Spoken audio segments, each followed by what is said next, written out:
आइए खुद को वश में कैसे रखना है महात्मा बुद्ध की ये कहानी से सीखते हैं। तो आइए शुरू करते हैं। एक बार गौतम बुद्ध एक शहर में प्रवास कर रहे थे। उनके साथ कुछ शिष्य भी थे। एक दिन उनके शिष्य शहर में घूमने के लिए निकले।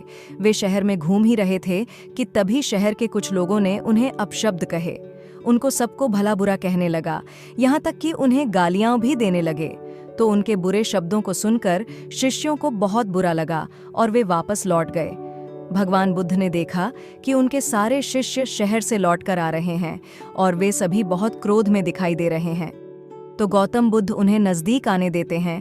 फिर अपने शिष्यों से पूछते हैं, क्या बात है, आप इतने तनाव में क्यों हैं?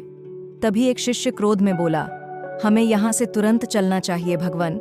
भगवान ने पूछा, क्यों, आखिर क्या बात हो गई? तो उनके शिष्यों ने कहा, जब हम बाहर शहर में घूमने गए थे तो यहाँ के लोगों ने बिना वजह हमें बहुत बुरा भला कहा, यहाँ तक कि कुछ लोग गालियां भी देने लगे। इसलिए भगवान, जिस जगह हमारा सम्मान नहीं हो वहाँ हमें नहीं रहना चाहिए। ये सुनकर भगवान बुद्ध ने कहा, क्या किसी और जगह तुम अच्छे व्यवहार की अपेक्षा रखते हो? तो दूसरे शिष्य भगवान बुद्ध से कहते हैं, इस शहर से तो अच्छे लोग ही होंगे भगवान। तब गौतम बुद्ध बोले, किसी जगह को सिर्फ इसलिए छोड़ देना ठीक नहीं कि वहाँ के लोग बुरा व्यवहार करते हैं। हमें तो कुछ ऐसा करना चाहिए कि जिस स्थान पर भी जाएं, उस स्थान को तब तक नहीं छोड़ें जब तक अपनी अच्छाइयों से वहाँ के लोगों को सुधार न दें। हम जिस भी स्थान पर जाएं, वहाँ के लोगों का कुछ न कुछ भला करके ही वापस लौटें। भगवान बुद्ध ने आगे कहा, जिस प्रकार युद्ध में बढ़ता हुआ हाथी चारों तरफ के तीर सहते हुए भी आगे बढ़ता जाता है, ठीक उसी तरह उत्तम व्यक्ति भी दूसरों के अपशब्दों को सहते हुए अच्छे कार्य करता रहता है। खुद को वश में करना सीखो। खुद को वश में करने वाले प्राणी से उत्तम कोई और नहीं हो सकता।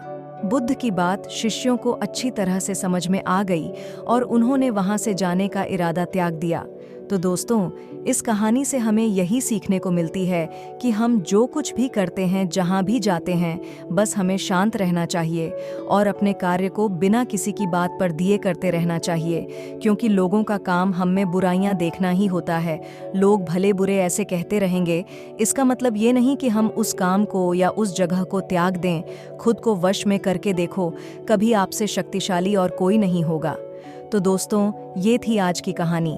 फिर मिलेंगे नए कहानी के साथ नए वीडियो में। कहानी अच्छी लगी तो वीडियो को लाइक कर दीजिए और ऐसे ही कहानी सुनने के लिए चैनल को सब्सक्राइब कर लें। धन्यवाद।